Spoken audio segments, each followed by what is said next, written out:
కాచా kitchen. అందరూ ఎలా ఉన్నారు? బాగున్నారా? దసరా ఎలా చేసుకుంటున్నారు? నవరాత్రులు బాగా చేసుకోండి అమ్మా. బాగుండాలి, అందరూ చల్లగా ఉండాలి, అందులో మన కుటుంబం కూడా ఉండాలి.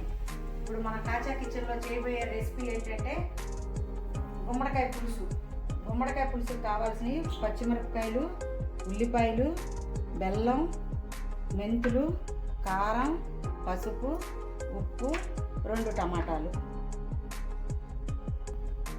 నూనె పెట్టుకొని మనం నూనె వేసుకున్నామండి.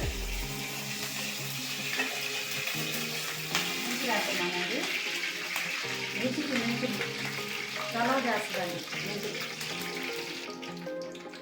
ఇప్పుడు ఉల్లిపాయలు, పచ్చిమిరపకాయలు వేసుకుంటున్నాం పులుసులో. మెంతులు వేగినాయి కదా, ఉల్లిపాయలు, పచ్చిమిరపకాయలు. దీంట్లో తగినంత పసుపు,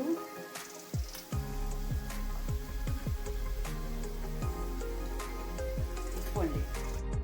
ఉల్లిపాయలు కొంచెం బాగా మగ్గుతాయి. టమాటా ముక్కలు వేసుకున్నాం.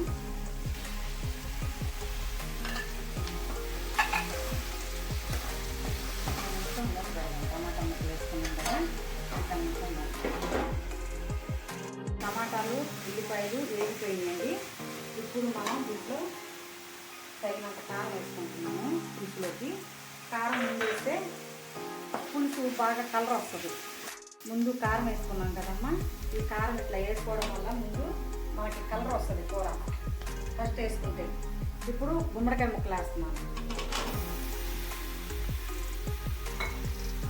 గుమ్మడికాయ ముక్కలు వేసి కలుపుకోవాలి బాగా.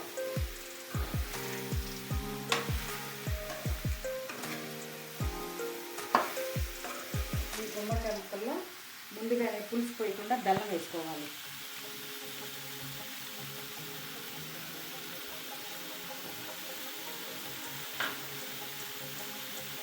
కాసేపు మగ్గనిద్దాం. ఇవన్నీ మూత పెట్టాం కదా, ఆ మూత తీసుకుందాం. గుమ్మడికాయలు కొంచెం ఉడికాక అప్పుడు చింతపండు పులుసు పోసుకోవాలి. పులుసు చాలా టేస్టీగా ఉంటుందండి. మెంతిలో వేసుకున్నాం కదా, ఫైబర్తోనే వేసుకోవాలి. దాన్ని తొక్కతో వేసుకుంటేనే మీకు మంచిది. మెడిసిన్లో అన్నిటిలో వాడతారు ఈ గుమ్మడికాయ. చాలా టేస్టీగా ఉంటుంది, మంచిది. హెల్త్ పరంగా కూడా మంచిది. చాలామంది నడువు నొప్పులు అంటారు, కాళ్ళు నొప్పులు అంటారు, అవన్నీ ఏమీ ఉండవండి. చాలా బాగుంటుంది. చింతపండు పులుసు వేద్దాం. గుమ్మడికాయ ముక్కల్లో చింతపండు పులుసు వేసి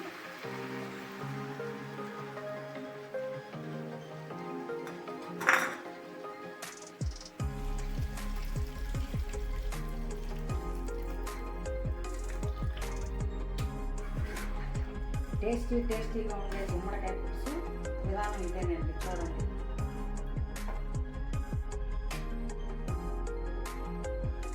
సేపు ఉడకాలి. ఉడికిన తర్వాత మళ్ళీ తెచ్చుకుందాం, మూత పెడదాం. కాసేపు మూత పెడదాం. గుమ్మగుమ్మలాడి గుమ్మడికాయ పులుసు రెడీ అయిపోయిందండి. ఇంట్లో కొంచెం కొత్తిమీర వేసుకొని, కరివేపాకు వేసుకొని దించుకోవాలి. ఇది బూడిద గుమ్మడికాయ కాదండి, తెల్ల గుమ్మడికాయ. మనం కూర వండుకుంటాం కదా, ఆ గుమ్మడికాయ. ఇది బూడిద గుమ్మడికాయ వేరు, మనం డిస్ప్లే తీసి ఇప్పుడు జ్యూసులు తాగుతున్నారు, ఆ గుమ్మడికాయ వేరు. ఇది కూర గుమ్మడికాయ వేరు. మనం పండగలప్పుడు చేసుకుంటాం కదా, పెద్ద పండగలప్పుడు అట్లప్పుడు, అది ఆ గుమ్మడికాయ. ఇది చాలా రుచిగా ఉంటుంది, బాగుంటుంది. తినండి, మీకు హెల్త్ పరంగా కూడా బాగుంటుంది. చూడండి, లైక్ చేయండి, సబ్స్క్రైబర్ చేయండి, బెల్ ఐకాన్ కొట్టండి. బాయ్.